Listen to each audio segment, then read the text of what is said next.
Hola, fellow geeks. We are here. We are going to do an Ant-Man spoiler cast. So, you are warned. There are going to be spoilers. We're going to talk about all the details. We're going to talk about the after the credits stuff. If you have not seen the movie, go away now. Go watch it because it's good. And now let's begin. I'm Shane Goodrich. We got the Joey LaCasse, and we got the Jacob Desitels today to talk about it. Let's first hear from the Joey. I really liked the movie. I thought it was really funny and it had a really good balance because it wasn't too funny like other recent Marvel movies. Well, what recent Marvel movies are you talking about, the Joey? Avengers Age of Ultron. So you felt that was a little overboard with the humor? It was... Yeah. I liked the amount of humor in it, but it was too overboard because the humor was coming from anywhere they could get the humor from. Okay. Not just from and what was the difference here with Ant-Man? Villain was not at all humorous. Right. He didn't had make anything. Yeah, he was the mustache twirling. Yeah. I'm evil. I mean, he had maybe like one or two lines that were sort of funny, but yeah. Okay, Jacob, what do you think?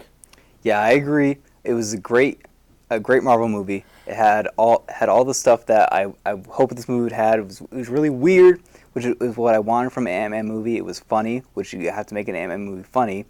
And then it had great action, great special effects, all that kind of stuff. It was pretty much what I wanted from an Ant-Man movie. Now let's talk about the spoilers a little bit. Let's get into the details of the movie.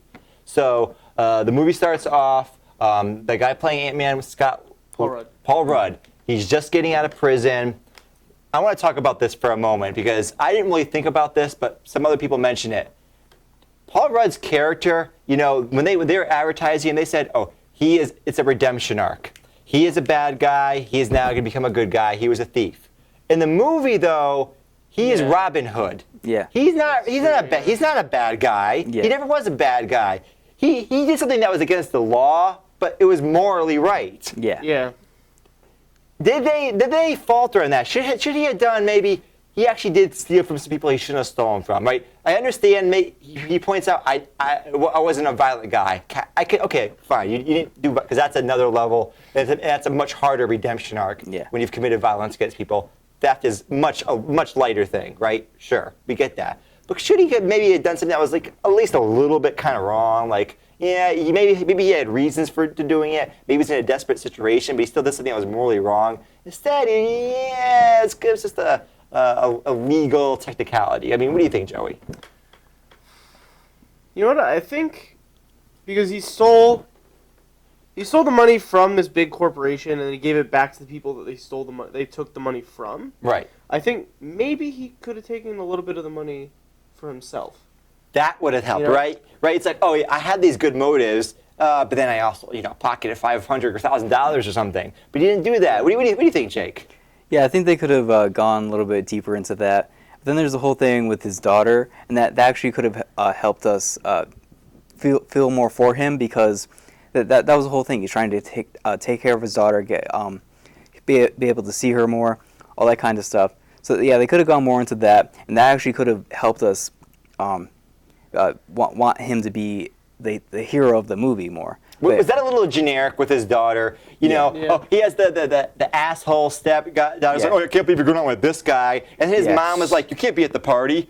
Yeah. I was like, come on now, what's going on? Yeah, I know. Yeah, like they did the whole stereotype thing with that. The asshole cop who's also her boyfriend, all that kind of stuff, all that stereotypical stuff. But as the movie went on, you got to see that guy actually wasn't that much of an asshole, all that kind of stuff. Right, I liked it. They made him more believable. Yeah, he actually saw that he cared for the daughter and all that kind of stuff. Yeah. By the way, what was that with the cop guy? Because at the end he's like, oh, like we just made it like you cleverly. Oh, I didn't get that. I was confused by that. What was that? Like, because they just kind of forgot about it. They arrested him. They charged him. What do you mean? There's a tactic. What are you talking about? Because then he got the suit back. Then he snuck out of the jail cell, and they're like, "Oh my God, where'd he go?" And they're looking for him all over the city. He escaped. He's an escaped. He's a charged villain. He should be a warrant out for his arrest. Yeah. But they just kind of forgot about that, and then later he was like, "Oh yeah, by the way, we just let you go." Right. Yeah. Like that came out of nowhere. It didn't even seem like they cared that he got out of the cell. Right. I mean, folks, remember, this is a short we're doing, so we're nitpicking a little more. These kind of things didn't really bother me per se, but I say they are kind of technical issues. The writing, some people say that some of these weird things are because the writing got changed last minute. There was a script rewrites where it wouldn't have been so odd if you really thought about it. But let's move past that. Let's move into the comedy. Let's move. So the Ant-Man has a crew. He has Michael Pena. He's got the other guys. He's already laughing. Oh, yeah, I'm just laughing. I just love that. He's thinking about the jokes. The jokes are so good. He lays out the whole story. Like, this person was talking to this person and doing this and doing this and doing this. And then Paul Rudd's just like, well no, I just need the main information about this. He's like, yeah, but they were doing this and this and talking about this. She was the first person I got boob touch. Yeah. Yeah. And that was it. That was it. And then they redid the whole joke at the end with the Falcon. Yeah. What did you think of the Falcon? The Falcons in this movie, they get to a drag down fight because it's comic books. And, the heroes have to fight because who would win? It's a versus contest. What did you think about the Falcons? I thought it was more than a cameo, by the way. Yeah, it was more than that. Yeah, I thought his appearance in that movie was great. It added to the whole overall Marvel Cinematic Universe feel, connecting this movie to the other movies, and that fight was great. Yeah, the fight was awesome. Yeah, him going into the backpack, messing up his wings, all that kind of stuff. Right, so it was a good choice because he went because there's a character that had electronics. I mean, they could have done that, I guess, with Iron Man, but they're not going to have Iron Man get taken down by Ant-Man. It's never going to happen, right? But speaking of Falcon, he was also in the post-credit scene, the last credit scene, because there's two. So the first one we saw was the introduction of the Wasp, which I'm excited about. You excited about it, Joey? Yeah, I'm just trying to remember the second one. I can't remember that one. Okay. We'll go over it after. Yeah. The first post-credit scene was great with adding in that Wasp suit, and I was really surprised and also a little excited that we got to see Wasp in this movie at all, because there was that scene where in the past with the nuclear missile, and that was so great seeing her. I loved it. I loved that scene. That scene was great. Yeah. Because I didn't really expect to see. I remember you actually predicted that they're gonna have flashbacks of the original Ant-Man, Hank Pym. Yeah. Right. And they actually that scenes where he's like attacking a terrorist group or something. That was actually really minor. They only showed a few flashes of it. But the missile scene was more substantial. I really enjoyed seeing that. Yeah, and that those scenes where we see on the TV with him as Ant-Man fighting those guys back in the 60s or whatever. Yeah. In the trailer, they actually showed that not through real time. Yeah, exactly. They didn't put that in that movie. That's right. I thought it was gonna be more substantial. I really hope that's the deleted scene on the Blu-ray or something, because I really want to see that. I really want to see more of Hank Pym as Ant-Man, because that's something really interesting, really cool. And I think we're gonna see. You could fight because he got a good punch. And there's a scene where he's shooting the gun while he's ant-size. Yeah. It's the ant-size stuff is so great. What'd you think of the age makeup? What'd you think, Joey? That age. Remember that age makeup in the beginning where Michael Douglas' character, he's like 30 years younger. Some people said that didn't look too good. I liked that. I thought it was great. Did you find it believable? You know what? I didn't notice it at all. yeah, exactly. Thank you to Joey. He didn't notice it. I thought it was great. Other people were like, oh, it stuck out. It was so obvious. Yeah, it was. I think that was a little bit I think that was a little bit CG too, because it was CGI. Yeah. They did makeup, then they touched it up a little bit with CG. What they did is they used the dot thing. Yeah. I saw behind the scenes on it. Okay. So let's talk about the last post-credit scene. The scene where we see the Falcon, we see Captain America, my favorite. And who else do we see? Oh, that's right. Okay, I remember. Who else? Bucky Barnes. Oh, yeah. What do you think?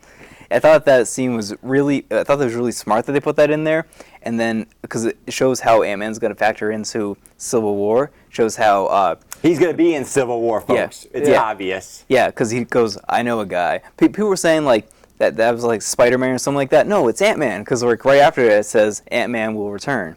So that and it was in the Ant-Man movie. Yeah. Right. So that was there you go. Big. I love that. Yeah, and I love getting to see that setup, because I heard from Kevin Feige, I guess that was actually shot for Civil War. Yeah, I think this is a scene like actually from Civil War that they took right out of the movie. Oh yeah, So I'm pretty sure I read that interview. He said, it was a scene in Civil War. The movie was finished filming, and we went, wait a second, this scene right here could actually work. Let's do Yeah. that. Let's make the movie connection stronger.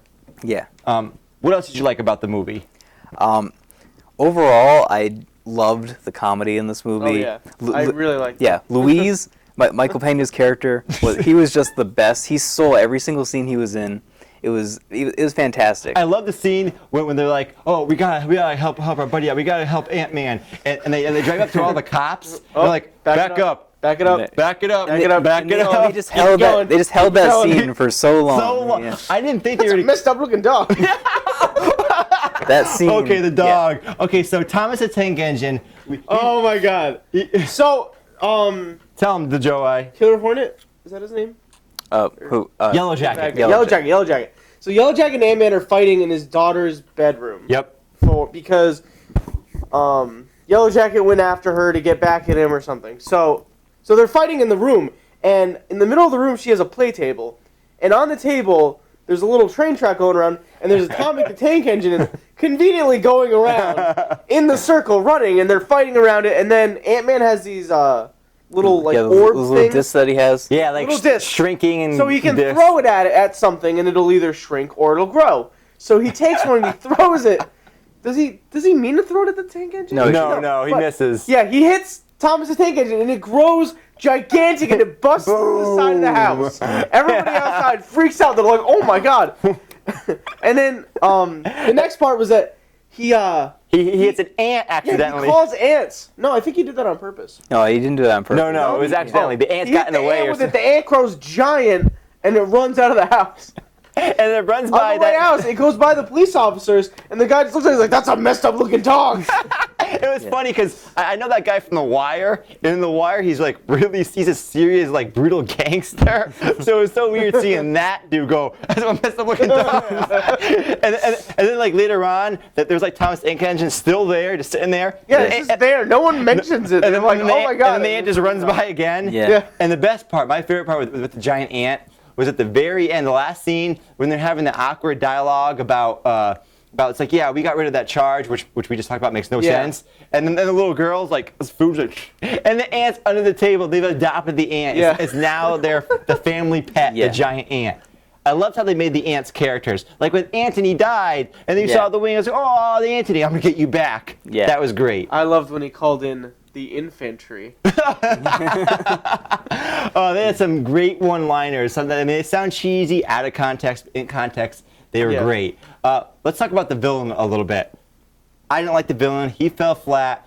At the very beginning of the movie, they right from the very first time we see him by himself, he just kills a guy in cold blood. Like, Yeah. kills him, and he's like, "Yep, next." Yeah, and then Yeah. then when we see him for the very first time, when he's showing Hank Pym all of his stuff and everything, he was tell that he was trying to make Hank Pym mad, that he was trying to piss him off and be like, I'm ruining your empire and building up my own. So, Yeah. Yeah, well, that kind of makes sense because the villain was Hank Pym's his student, and he was learning from him. Hank Pym was teaching him and everything, but Hank Pym, he didn't tell him about the Pym particle Right. and all that stuff. So he left him out of all that, and he locked him out of most of all the stuff that he did for whatever. But I think they could have added a few scenes where they showed him maybe a flashback scene with him where he was kind Yeah. of normal. There's no arc. Here's the problem: when you have any kind of film, TV show, there is an arc. Well, if a character stays the same throughout the entire film, that's a problem. They need to overcome challenges. They need to change. He's the main villain. He should have started off not quite an evil bastard. I mean, at one point they had this one scene I didn't really care for too much, where he kills this little lamb. Okay, we get it. He's a total moron. He's a total asshole. That was so over the top. Like, who cares? yeah. that dude in the bathroom though. Oh yeah, and the little Yeah. job. He's like, "Oh yeah, by the way, there's still some kinks in it."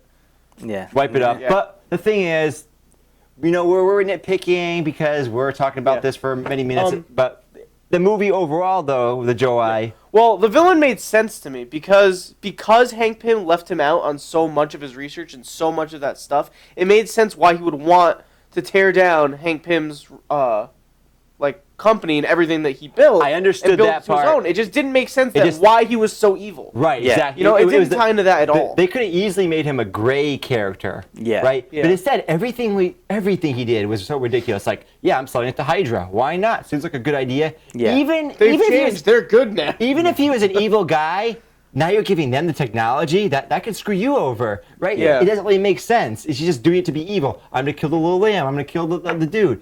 They could have toned that back a little bit and just focus on that. I hate you. I hate the original trying to Ant-Man. tear down his whole empire and, And then build he- up his own. And then he hates Ant-Man, of course, because like, Yeah. what? I was your student. Why does he get the Yeah. stuff? Yeah, That would have worked. Yeah, they added in a little bit of an explanation with the Pym particles messing up his brain and everything. Right. Like that was good, but expand on that more. Show a And- scene where like he's like struggling, like, wait, should I do this or not? Or show a scene where he kind of just freaks out and goes crazy, and people around him are like, whoa, that's weird. Yeah. But he was already kind of crazy from the beginning, so Yeah. But anyways, let's move past that. What's your favorite step? What was the bestest thing? Probably, honestly, when he went into the microverse type, like that when he was shrinking infinitely. Oh, Yeah. That was so cool. And apparently, in that scene, there's a character called Eternity, who is literally like a physical embodiment of eternity. interesting. And like he was in that scene. Like apparently, Peyton Reed said that if you look really closely, you can see a humanoid type person like in that scene when he's shrinking. I actually remember seeing something. I was like, what was that? I saw- heard there was some other stuff in there too. There's references to Hank Pym's wife who got Yeah. lost in Yeah. the eternity. Yeah, I think she's definitely going to come back because They said it. They've yeah. already set it up. Yeah. He's now going to go into this because he knows he can come back. 'Cause he Yeah. didn't think he could come back before, Yeah. right? Yeah, because he had all the growing things Yeah. in his belt. Yeah. Yeah, and so that was really that was the best thing for me. Apparently, we didn't see this on IMAX 3D because that's too expensive. But Yeah, we're all apparently- poor college students that geeks at the yeah, movies. Apparently, that scene where he goes into the microverse in IMAX 3D is like mind blowing because like all that stuff and everything. Yeah, I can see that. Yeah, but that was one of the best scenes in the movie. And then when he kills Yellow Jacket, when he goes inside his suit and like he starts up, his body disappears. Oh, that reminded me of the scene in Man of Steel when, like at the very end, when it starts like going to being destroyed, it's like being sucked in. It's like the same thing is happening. It implodes on itself. Yeah. Right.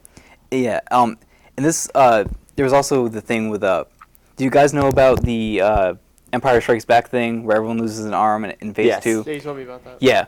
Yeah. Yellow Jacket loses is the first thing he loses is his arm when he starts going in on himself. Nice. Yeah. And what was your favorite part of the Joe Eye? Probably the scene with Thomas the Tank Engine. That just got it for me. Yep. I'm going to go with the Thomas the Tank Engine with the ant. So Yeah. First the Thomas the Tank Engine just bust out of nowhere, and that was hilarious and awesome. And then the ant ran by, that was just so ridiculous. I mean, it's hard for the one-liner thing because the backup scene was great, but I think because the one-liner plus the action, I think nailed it. Yeah. I also really liked the post-credit scene, but it was a little different. So that was really good. So is there anything else you guys wanted to say? No, that's No, it. that's All it. right, so this has Really been good the movie. Jacob Desert Tales, Joey the Joe I Lacasse, Shane Goodrich. We're Geeks at the Movies, and we'll see you later.